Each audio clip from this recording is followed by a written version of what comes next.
state trooper down in Florida. He's driving along one day, and there in front of him is a pick-em-up truck. 2 Q-tips, little white hairs sticking up about that far above the dashboard.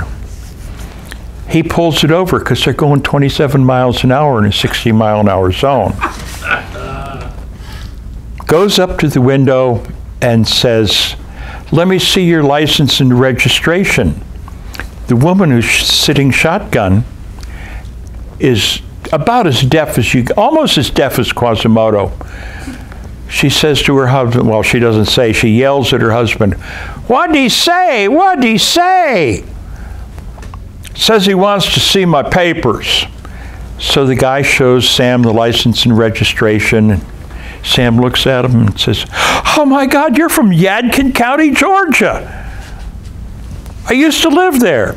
"What'd he say? What'd he say?" "Said he used to live in Yadkin." And Sam looks at the papers some more and he's writing a ticket and he says, "Yep, dated a girl there once. Meanest old woman I ever met." And the little old lady yells at her husband, "What'd he say? What'd he say?" And he turns to her and says, "Says he knows ya."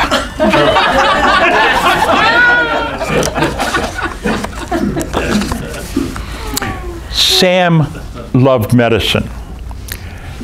At one time, he was a gerontologist. He treated old farts like me. Wendell, who was 93, goes in to see Sam and says, "Sam, you're not going to believe this. I'm getting married to a 25-year-old woman." Sam says, "That's wonderful." He says, "Yeah, I kind of sort of had to. Her father's got a big shotgun." Sam thinks for a second, says, "Wendell, let me tell you a story about one of my other patients, Pete. Pete's about your age. Pete's spry like you. He decided he was going to go bear hunting. Drives down into the woods in his pickup truck, reaches around behind him for his gun, stalks into the woods, and soon enough, there's a bear. And he pulls the trigger. Well, unfortunately, he pulled the trigger on his umbrella, which he'd grabbed by mistake. It popped open. At the same moment, a shot rings out. The bear falls over dead, stone dead. And Sam says, "Wendell, what do you think happened?" Wendell thinks and says, "Sam, someone else shot that bear." Sam says, "Yeah, that's pretty much what I'm trying to tell you."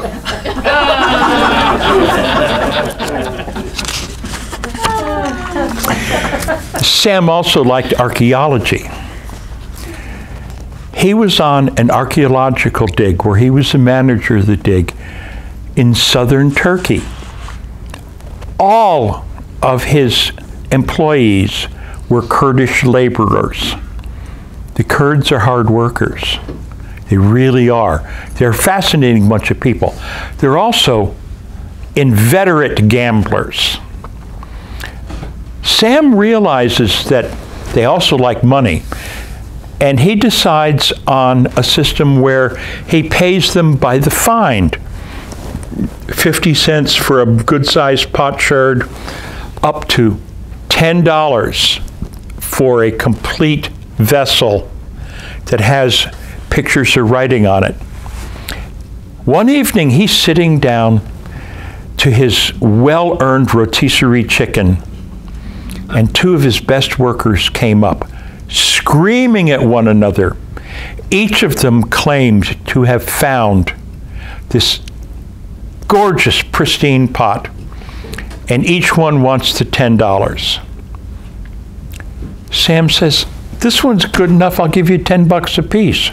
"No, no, it's mine. No, it's mine." And they pulled out knives and were getting ready to go at it, right there in his dining room. Sam says, "Enough. Hand me a knife." They hand him a knife. He carves up the chicken and pulls out the wishbone. And he says, I'm going to introduce you to an American thing. You get to pull the wishbone. The winner gets $20. The loser gets nothing. They're gamblers. It's right up their alley. So they pulled the wishbone. One went away with the $20 and the other one went away, secure in the knowledge that he'd gambled and lost evenly. And that's how Sam stilled 2 curds with 1 bone.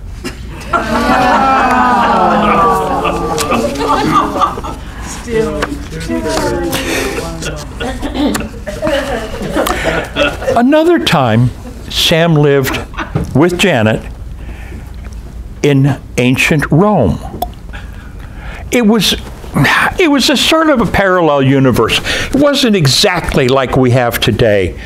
They had all of the requisite gods and all of the fetishes and stuff, but they had this bush. It was a great, big, huge bush that was planted on top of one of the 7 hills of Rome. It was a berry bush, and it had the most beautiful berries.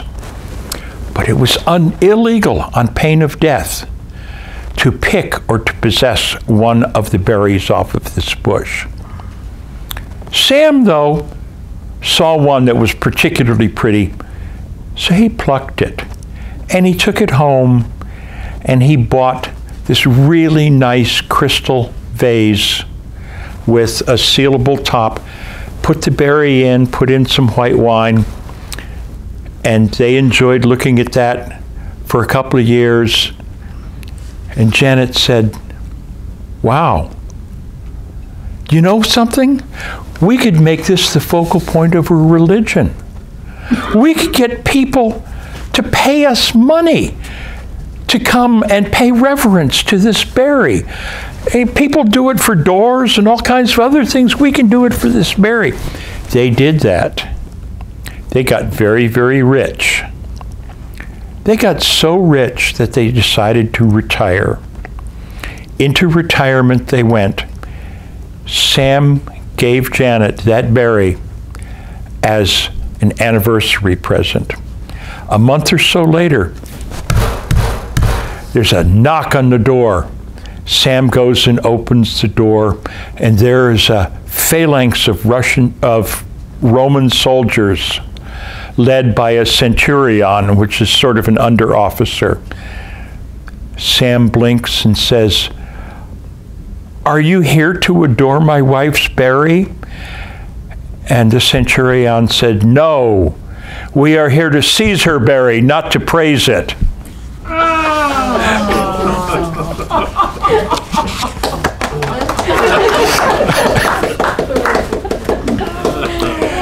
Sam was related to Isaac Walton. Fishing was in his blood. He retired as a fishing magnate and had this huge palatial house overlooking the Boston Harbor. He was standing there on the balcony with his trophy wife, Janet, and up the pier comes a man carrying 2 great big boxes of fish. Sam said, "I don't think I've told you this story, but do you know how I got my start? I was poor, really, really poor. I had one small rundown fishing boat. I heard where there was a great big huge run of cod coming in. There was a problem. There was also a great big huge storm coming in. I was the only boat that went out. I caught a boatload of cod, sold it at a premium, used that to buy more boats. And that's how I got to where I am today, by constantly parlaying up." Janet says, "You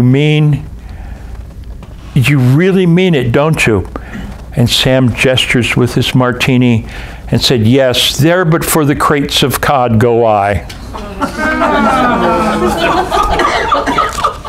I knew you guys would like Sam. Sam was also at one time a marine biologist. He specialized in cephalopods, squids, and octopi. He found an entirely new type of squid, Cephalopodus bogarti. This squid was entirely different from any other animal in the entire animal kingdom. It had 2 eyes.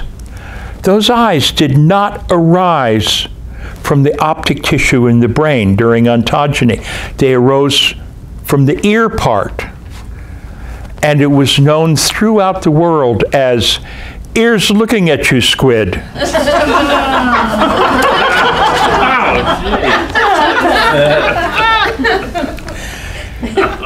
Sam was also a noted artist. He did something that nobody else did. He used unleavened bread dough to create little statues of birds, mainly shorebirds, baked the unleavened bread and painted them and sold them for a fortune. He worked primarily with rye flour because he just liked the way it felt. He was also a gambler. He was very much down on his luck. He goes into a gambling casino in Las Vegas about 3 o'clock in the morning, and there's Mickey, his favorite croupier, who is standing dozing over a roulette table. There's nothing going on. It's uncharacteristically dead. Sam says to Mickey, "Mickey, I got a proposition for you. I am temporarily embarrassed money-wise. I do, though, have this rye bread statue of a tern. This statue you can sell tomorrow for $1,000. What I want you to do is I want you to spot it, $100 bet for me for this, because I feel lucky right now and I can't wait till tomorrow to sell this thing because my luck might be gone." Mickey looks around. There's nobody around. He says, "All right, just this once." Sam takes the statue and he puts it down on red to win. Mickey stops him. "Nope, you can't do that." "What do you mean I can't do that?" "You can bet it on green. You can bet it on black. You can bet it on the evens. You can bet it on the odds. But we have rules. You go out there and you look at every intersection in town, and there's a great big sign that says no rye turn on red."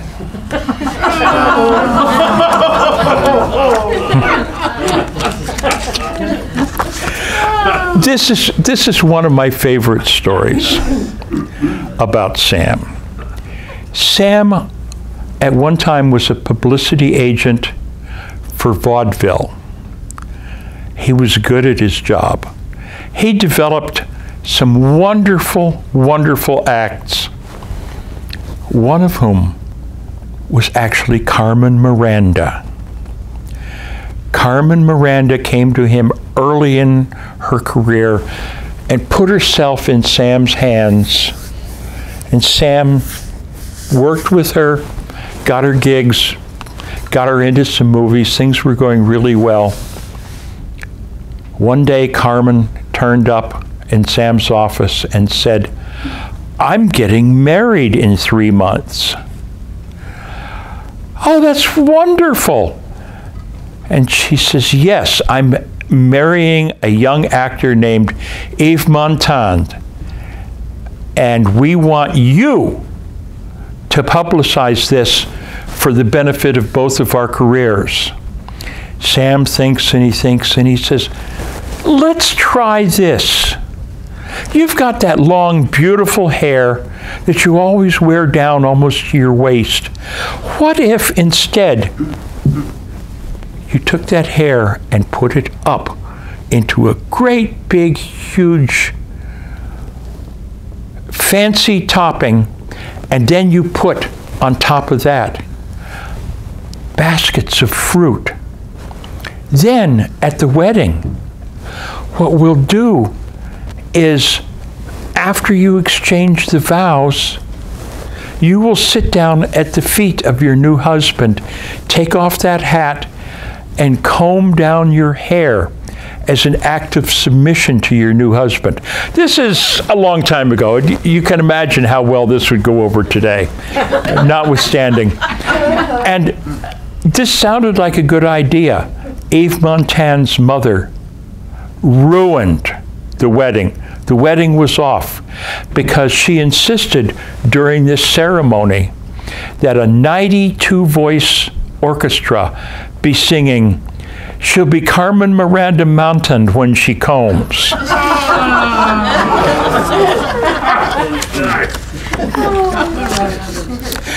Sam was a hunter. He loved the outdoors.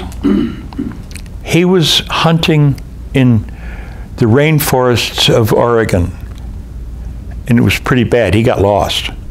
He got really, really lost. There was so much overcast his GPS wouldn't work. He didn't have a map. His compass was broken. He was LOST, lost. But he knows what to do. He goes outside the campsite and he looks up and he sees it, and he pulls out his shotgun, and bang, a great northern spotted owl, one of the most endangered species in the U.S., falls dead at his feet.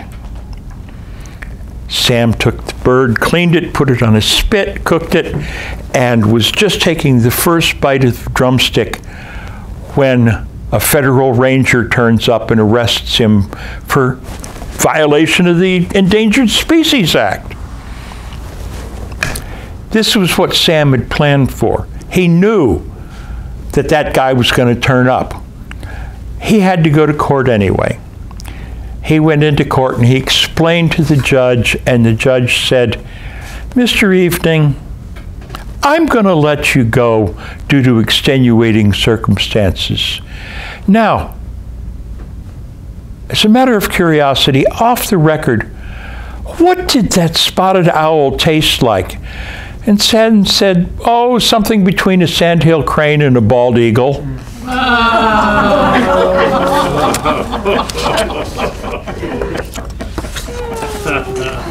As I said, Sam was an archaeologist at times. One of the times, he was surveying the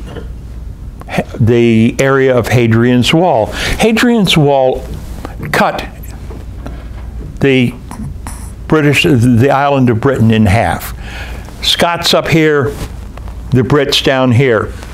It was parallel to the Tyne River, which eventually flows north and ends up at Newcastle upon Tyne. Sam was standing overlooking the fort of Vindolanda, which, if you ever get a chance to see it, it's really freaking amazing.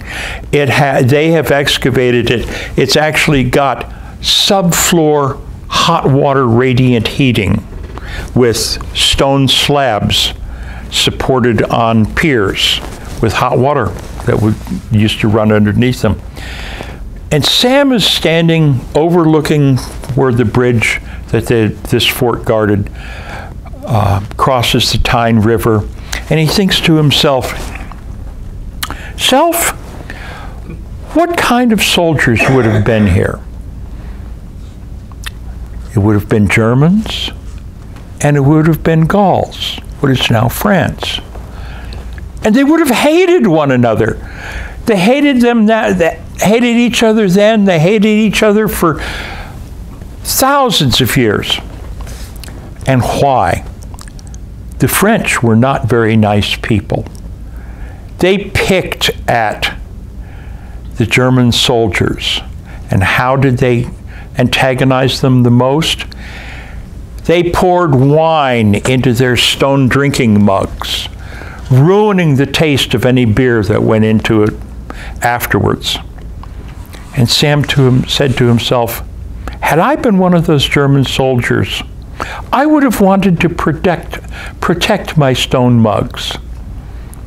So I'd have gone down to the riverbank, and where the stone is perpendicular, I would have dug holes in the stone and hidden my steins in those holes to keep the French from desecrating them.